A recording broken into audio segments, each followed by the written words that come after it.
Alors, mon mari est dans la salle, il a pris connaissance de mon intervention. Mon mari a eu un métier à responsabilité.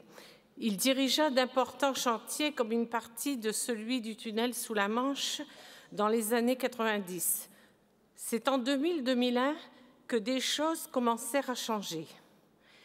Il se levait très tôt pour préparer sa journée. Il était en difficulté par rapport à l'informatique. Il était plus fatigable, plus irritable. Je me demandais ce qu'il se passait. J'ai cru à une période que notre couple n'allait plus après 30 ans de vie commune sans conflit. Il se disait harcelé au travail. L'entreprise où il travaillait avait été rachetée et le changement de direction fut un problème. Je n'ai jamais bien su ce qui s'était passé, mais en 2003, nous avons reçu un courrier qui nous annonçait un licenciement pour incompétence après 34 ans de travail où il avait été beaucoup considéré. Nous avions tous les deux interrogé notre médecin traitant sur les raisons d'oubli qu'il présentait. Le diagnostic de dépression fut posé. Je n'en revenais pas que mon mari puisse faire une dépression. Il décida de consulter un neurologue qui lui fait faire des tests. Il n'avait pas souhaité que je l'accompagne. Je sus plus tard qu'un doute sur une maladie neurodégénérative avait été soulevé, mais cette hypothèse fut écartée 2 ans après en raison de la stabilité du bilan. Voyant que les choses s'aggravaient, il cherchait ses mots, il avait des difficultés à reconnaître des visages, il doutait parfois sur le sens d'un mot devant aller vérifier dans le dictionnaire. Je cherchais à avoir un avis. Grâce à une amie qui avait dans sa famille une personne ayant la maladie d'Alzheimer, j'ai appris l'existence du Centre de la mémoire de Bailleul. Au bout de 2 consultations, enfin le diagnostic fut posé en 2006, 6 ans après les premiers symptômes, celui de dégénérescence frontotemporale de forme langagière.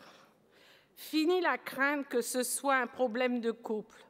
Ouf, maintenant, il allait falloir se battre, mettre des choses en place pour continuer à vivre à 2. Nous avons de la chance, nous sommes très entourés. Quand on est seul, je comprends que l'on puisse chercher à se suicider ensemble.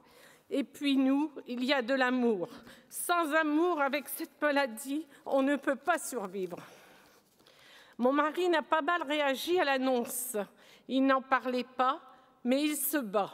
Il fait tous les exercices de l'orthophoniste. Il participe aux réunions de l'association Flandre-Alzheimer. Maintenant, il ne se croit plus malade, mais il reconnaît qu'il a de plus en plus de troubles. Sans connaître le diagnostic, je comprends que certains puissent penser à la séparation et que beaucoup de malades se retrouvent sans famille, sans emploi, etc. Ce qui m'a fait beaucoup souffrir après l'annonce du diagnostic, c'est la totale méconnaissance des institutions. La sécurité sociale particulièrement. Je me souviens de cette visite alors que le diagnostic était posé, où le médecin conseil lui a dit qu'il fallait maintenant étudier sa reprise du travail. Je regrette encore aussi que la médecine du travail n'ait pas joué son rôle.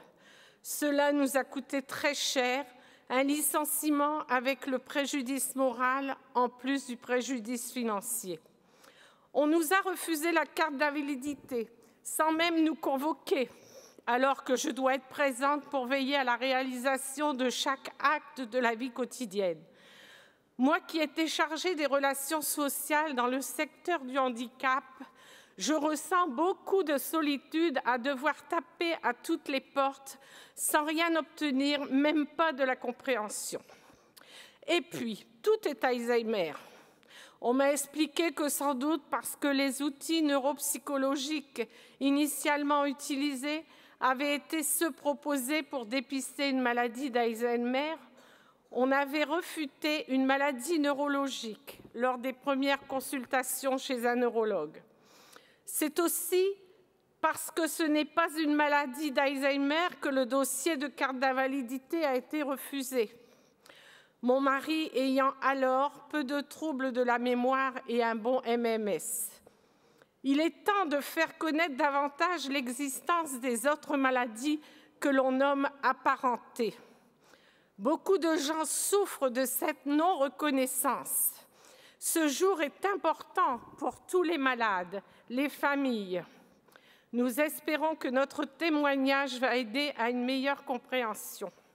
Que d'années de souffrance, de découragement, mais aussi de bons moments partagés. En effet, nous essayons de continuer à vivre normalement. Nous rentrons d'un séjour à Madère. Je peux vous dire que ce fut un beau voyage. Je suis rentrée épuisée. La maladie se fait maintenant tellement ressentir. Alexis était perturbé, désinhibé. Il chantait partout, donnait des ordres aux gens qu'il rencontrait, courait après les pigeons et claquait dans ses mains, chassait les lézards. Il oubliait à table qu'il avait pris son fromage ou son dessert et il se fâchait. J'ai bien dû souvent le rassurer, le calmer et nous en aller au repos en lui proposant de faire ses mots mêlés. Il est souvent angoissé et ne se souvient pas de là où il se trouve. Nous essayons de continuer notre chemin ensemble. Je ne baisse pas les bras.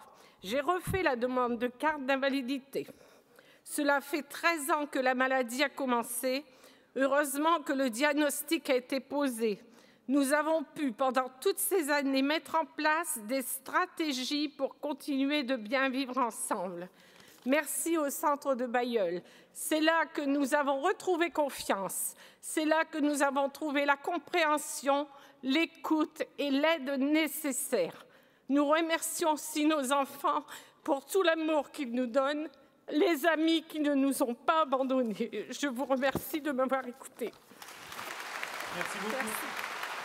Restez avec nous. Merci d'applaudir Madame R.